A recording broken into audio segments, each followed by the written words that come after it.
Today is going to be a breakdown of a recent commercial spot we did for Adidas and Foot Locker. I was the DOP and editor on this project, and usually when it comes to subject matter such as fashion and with snappy edits like this, it's usually my personal style. This project was shot on the Sony FX9 with a combination of a few lenses, which were the 24-70 G Master, Zeiss 55mm, and an 85mm Nikon AIS. Most of this was shot on the 55, and we had the other lenses there just in case we needed them for any other unique shots. Since there wasn't any VO and is purely the edit driving the story of this project, pre-production was pretty light. We had full creative control, and the only thing we really had to do was highlight the outfit, which was the shoes, pants, and jacket.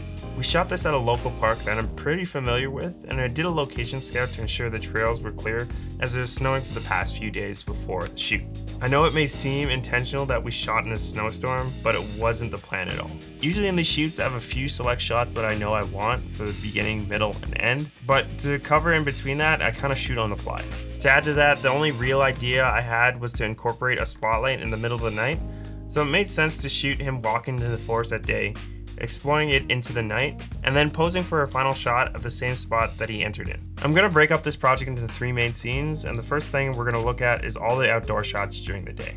The first shot we had here is a camera on a tripod with a Zeiss 55mm lens, and lately a lot of our shots have been just using a 50mm lens, or 55 in this case, because it really gives you an interesting look when shooting wide shots on a sort of telephoto lens. Going into the composition of the shot, we have him framed up between these 2 trees, and then this gives us our center frame to kind of shoot him through, and then we had him walk in at a 45-degree angle and then timed it in the edit when he's in the center, and that's when we cut. I've said this on a previous video, when you can frame frames to shoot inside a frame, it's just so visually pleasing and just draws your eyes to the center of the subject. The detailed shots of him walking around are pretty standard. I just kind of followed him around with a camera and an easy rig. But what we had to do is add some shape to the image because the clouds during the stormy day was acting as a massive softbox and the image was looking a little flat. In a lot of these shots, I just had Adrian hand bomb a flag, and this is a 24 by 36 inch flag. And in this specific shot here, you can see the shape running all along his right side. And this is just Adrian standing off on camera right and just blocking some of the light. So you just add some texture and some more gradient across his whole back when looking at this whole image. Now there's only so much you can shoot in the forest when doing something in terms of a fashion shoot because you want to keep the attention on the actual subject and what they're wearing. And in this shot here, it's just something to change up the variety. This is locked off on a tripod and we're sitting pretty far back from the subject. We didn't really plan to shoot this, but we saw that this TP looking structure was a really good center frame looking composition.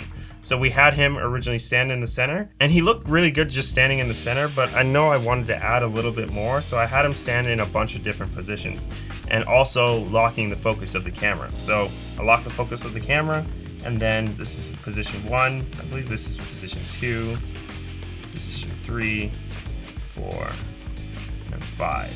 And I just had him doing different actions in those positions, looking up, looking around, having the texture of his back, side profile, and things like that. And this shot just had a nice variety to the edit. And speaking about variety in the edit, we just didn't want to shoot in the same location of the forest. We wanted to incorporate some clean, detailed shots in a studio location. After we finished up the night shots, which I'm going to talk about later, we came to this studio and just shot this on a black paper backdrop. Now we didn't want a complete hard cut to this scene, so I wanted to incorporate, some sort of nature to this scene, and we did that by taking a bunch of branches and twigs and putting them into the foreground of the image. This just added depth and it added something kind of weird. Again, this doesn't really have to make sense because there's no story here.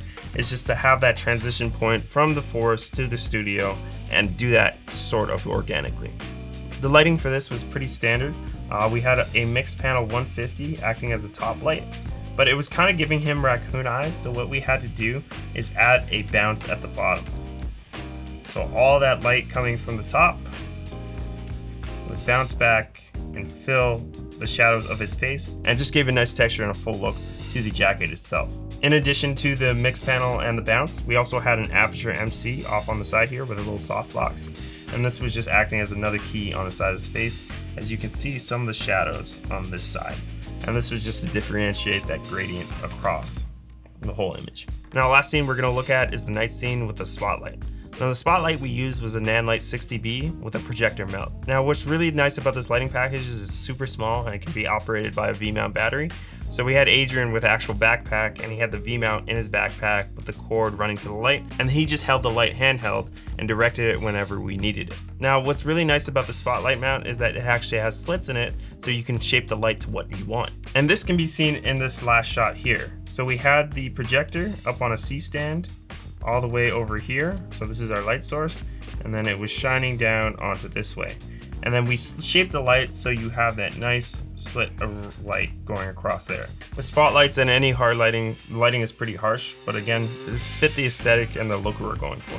For the other shots in the sequence, we just went back to the areas that we liked where we shot during the daytime and just got coverage. We shot with the light moving, stationary, backlighting the subject, front lighting as well, and we really just got coverage so we would have variety in the edit. Now speaking about the edit, the whole intention of this edit was to be sound driven, and I could dive deeply into my editing process, but to briefly go over it, the way I started is I looked up some low rhythmic drones, and I used Epidemic Sound to do that, and that was my base layer. And this is a more commercial style edit. I'm not necessarily cutting to a beat, I'm just trying to get as many shots in as possible to make it as interesting as possible. Now I'm not saying that I'm cutting every second or anything like that. It's just a feeling that I know that this shot is sitting too long or this shot is too short. And that's just something that comes with experience. And as I said before, sound is really driving this. There's multiple layers of sound in terms of atmospheric, wind, ambient noises, lights turning on, frequency sound effects. Just a lot building up to that final moment when we have the logo appear.